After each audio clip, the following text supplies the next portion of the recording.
You said it was Batman? Real Batman. Yeah.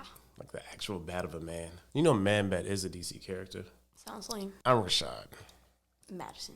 Today, we will be reviewing, spoiler review, for Morbius. Morbius the Living Vampire.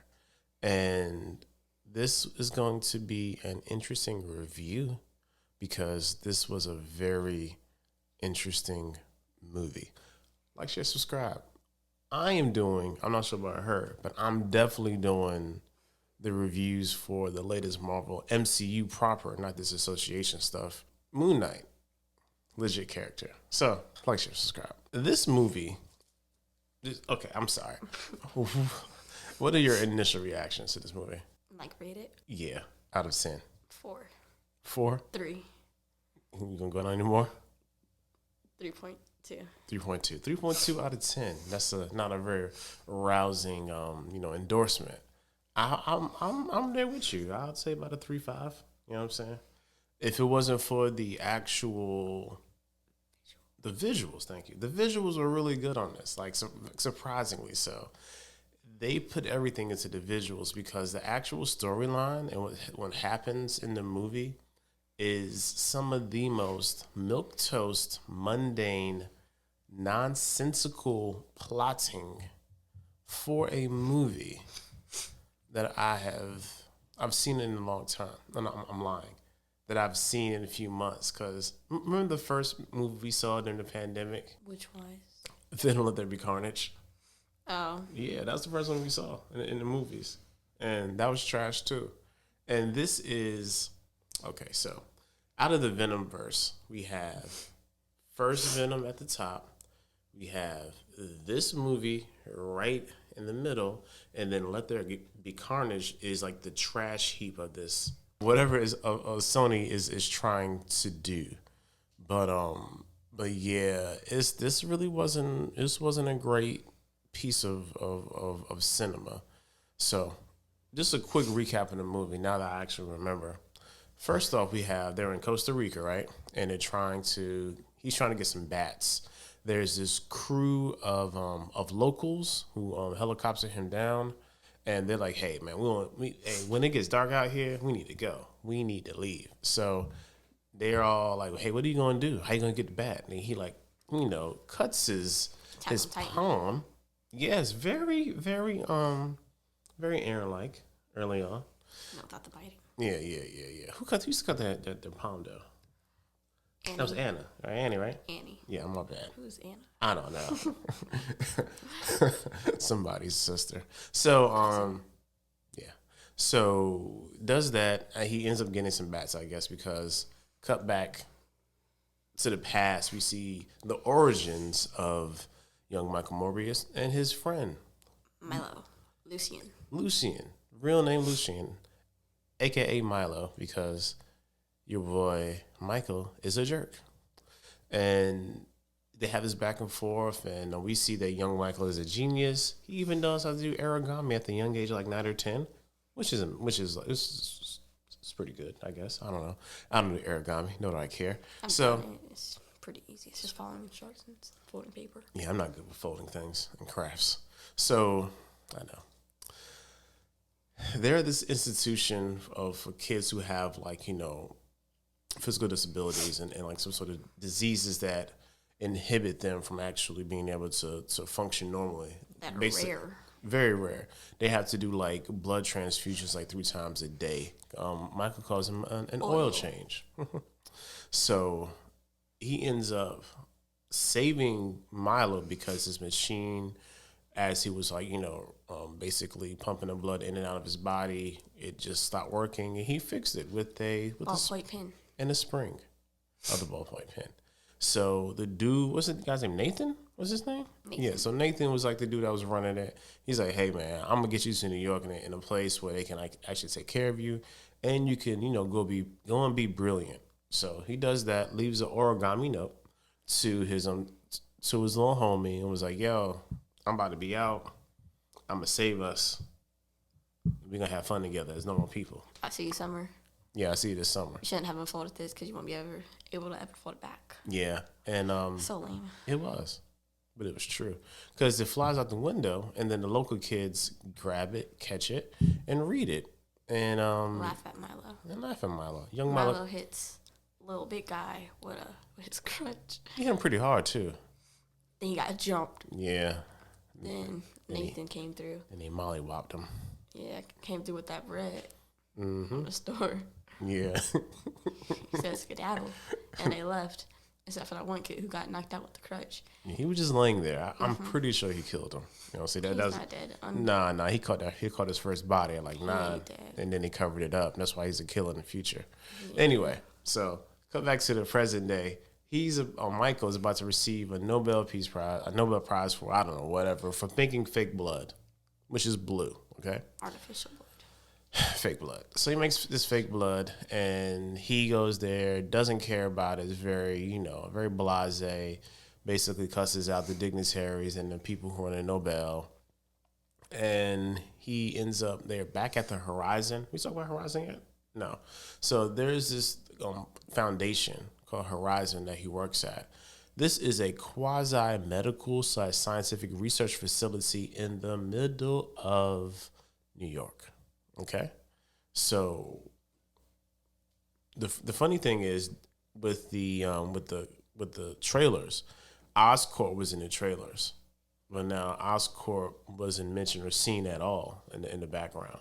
Of course, Norman Osborn, Spider-Man connection. That's where I got a spider bite from. So, well, in not in the MCU, but in any other iteration, it's Oscorp for the most part. So they're not there. So this Horizon is essentially like the leading place for research. And there's a little girl, Emma, who's there. She is a young black girl who has the same blood disease as Michael and Lucian, and he's trying to save him. This dude, Michael, is running experiments on lab mice, and he's up in the hundreds at this point. 117, be specific. I'm glad you remember that. So he's like really up there, and she ends up like flatlining, and they go to her aid to rescue her. He basically was running tests. The mouse died, as so it seems. So as they go back to attend to the girl, boom, mouse is alive. Now Micah's like, oh snap, I'm about to do it. So now he runs human trials on who? Himself.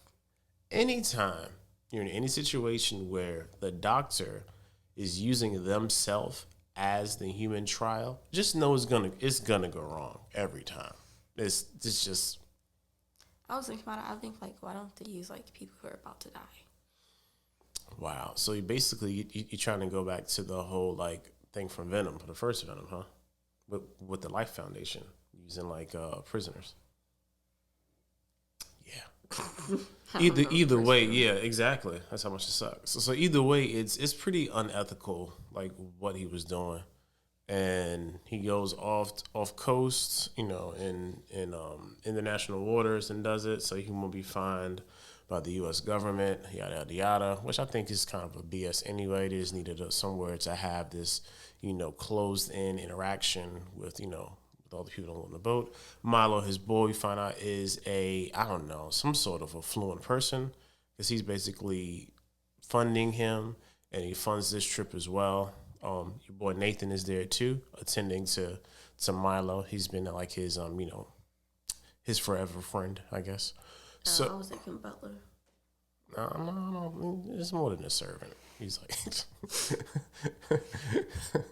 his nurse butler. Anyway, so Morbius ends up. Oh yeah, and there's a doctor there. She's a lady, and she helps out Michael, and they go off on the boat in the ship rather, and he does the experiment on himself, and it looks kind of iffy. You know what I'm saying?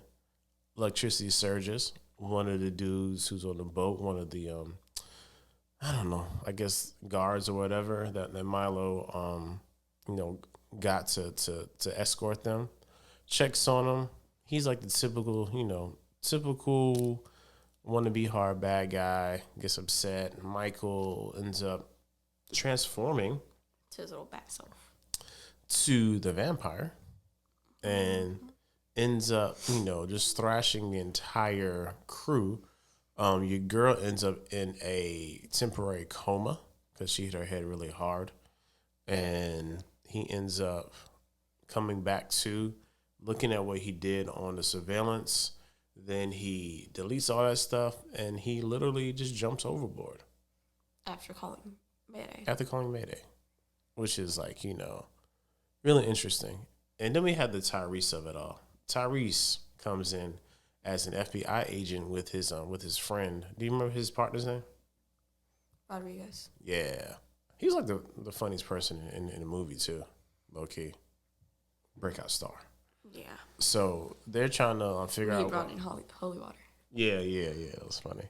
So he's trying to break the case and all that good stuff.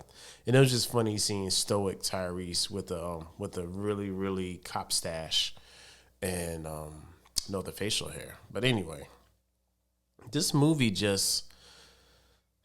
You hear how boring this recap sounds? That's just how bored I was watching this movie.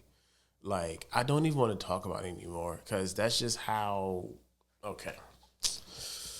There's a scene where Morbius and Milo are together, and Milo figures out, and he tells Milo, "Hey, I actually figured this thing out," and he's like, "Yo, well, give it to your boy." And Milo was like, and Milo's, he's really trying to, convince Morbius, yo, we need to do this. We've been doing this our whole lives. We've been together. And then, he kind of freaks out on him and tells him to go. I'm really trying to figure out why Morbius did not take the other two samples. You know what I'm saying? In my head, I was like, did he take it or did he just leave it? And he left it. He just left it there, which was the most ridiculous thing. Pour it down the drain. I don't know. Why? I hate it when movies do this very typical thing where the main character, who is wholly smart, you know what I'm saying, the most intelligent person there, the smartest person in the room, and then they do the dumbest thing. You didn't have to keep those. You know what I'm saying? It was dumb to do. One. And then two, another part I didn't like. I'm just skipping around now. I didn't like how they essentially made the doctor, the lady, I can't remember her name, how they made her a vampire as well. Yeah, that was unnecessary. Just let her die. Yeah, she had no real input besides her being the only one Morbius wouldn't kill and didn't want to kill, and shooting the needle in his back and being slung. And essentially just, and then making her the love interest was so pointless too. They could have really just had a very platonic work relationship and it could have been cool. I'm not an advocate for everybody has to be falling in love in movies. Yeah, that's why I didn't like with Shang-Chi. Yeah, just Awkwafina in general as a person. I don't like her. That also what ruined it. It's not here nor there. No, my favorite part of the movie was when Morbius and the girl finally kissed, and the train goes by, and all you see is Milo staring at him from a nice little distance. Oh, that's probably the best scene in the movie, yo. I LOL'd. Yeah, I did too. I don't think nobody else did but us. The theater was quiet. Yeah, it's about a good 12 people in there. We were laughing because it was funny. It was. Oh yeah. What else was ridiculous about this? The fact that okay. You hear me, right? Yeah. All right. So at the beginning, right around the time where Lucian basically kills the nurse in the hallway. Sure. You know what I'm saying? Which was a good scene. Slight jump scare that kind of got me. It got me. I was ready for it, but I wasn't ready. I can't even lie.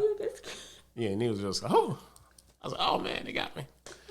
You know what I'm saying? So that hallway scene, if we would have had more of that in the movie, that would have been really dope. Considered a thriller movie.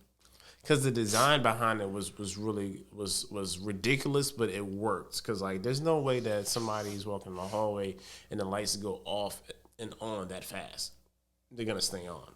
You know what I'm saying? But that's not it's not the here nor there. But but Milo kills the girl. You know what I'm saying?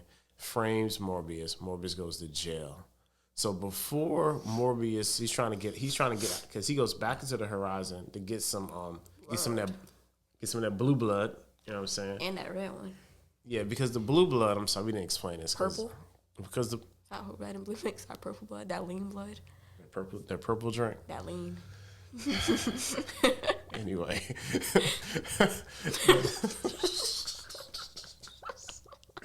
That's right. He's trying to sneak out the building, right? So, your man puts his hood on, right? And then Tyrese and Rodriguez, you know, they just instantly recognize him. Hit that.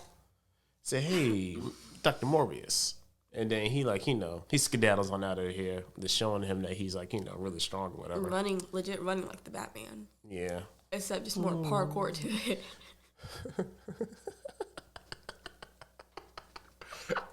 You know what's funny too? Like the soundtrack low-key sounded like Batman as well. Did.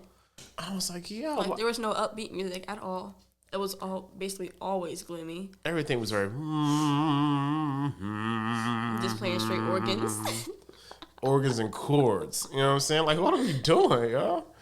Oh man, they really melded in with that one. Anyway, so he gets out. So my point is, if they recognize him, why is he walking around the city with just that same black hoodie on the whole movie? And he always so aggressively and nobody recognizes him. Like especially with the little lair guys. He flipped that hood on so aggressively walking out the cafe.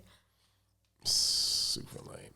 Another lame part of this movie. So when they're in the cafe with him and Dr. Romantic Girl. And no, not even that. That made me cringe. No, not that. I'm talking about the part when they go when he's like, all right, I'll be right back, or whatever, and then he goes to these dudes that were printing counterfeit money and turns their counterfeiting money lab into an actual science lab. It was already a nice lab, to be honest. But he legit was like, all right, I'm gonna take these centrifugal things off, these gears off, put them this way so I can make the spinny thing, and then I'm gonna make an antidote for this whole thing. You know what I'm saying? Basically, I'm sorry, not an antidote, an anti-venom, because he's gonna kill his boy. You know what I'm saying? He's gonna kill Milo. And I was like, he really did that in like a good 4 hours. I know he's smart, but yo, he had nothing. He's not even a cool nerdy though. He's not like Tony. He's just like an Edward. Like Edward Cullen? No, Edward just seems like an uncool name to me.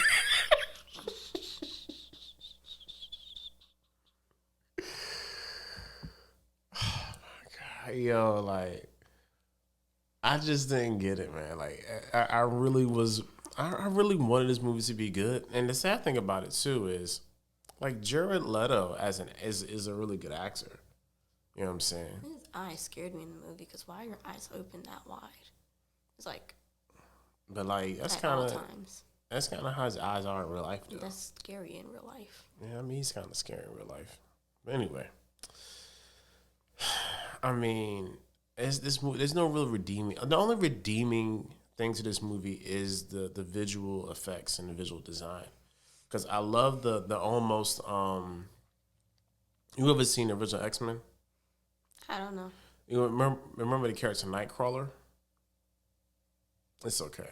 Well, it wasn't a character called Nightcrawler. He had a very when he moved and transported, because he used to teleport from place to place. It had that kind of mist, trail after effects. Like Flash. No, not like Flash. Not like Flash at all. I don't know why'd you even bring that up.